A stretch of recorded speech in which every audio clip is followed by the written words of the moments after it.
শূন্যতায় বন্দী আমি, তুমি বন্দী খেয়ালে। ভাষাগুলো আটকে আছে নীরবতার দেয়ালে। ইচ্ছেগুলো খুবই অল্প, কিন্তু প্রতিটি ইচ্ছেতে না পাওয়ার গল্প।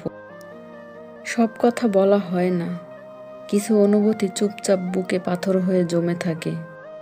সব শিক্ষা বইয়ের পাতা থেকে হয় না, কিছু শিক্ষা পরিস্থিতি আর বাস্তবতা শিখিয়ে দেয়। জীবন থেকে একটা জিনিস শিখেছি, চাইলেই সবার আপন হওয়া যায় না। মানুষ আসলে যতটা আপন সাজে, আসলে ততটা আপন হয় না। শান্তির ঘুম তো ছোটবেলায় আসতো, এখন তো শুধু ক্লান্ত হয়ে শুয়ে পড়ি। মানুষ কখনো মানুষকে খুঁজে না, খুঁজে তার দুর্বলতা। নীরবতা অনেক কথা বলে, যা বোঝার ক্ষমতা সবার থাকে না। হাসতে নিজে শেখো, কারণ কাঁদতে দুনিয়া শিখিয়ে দিবে।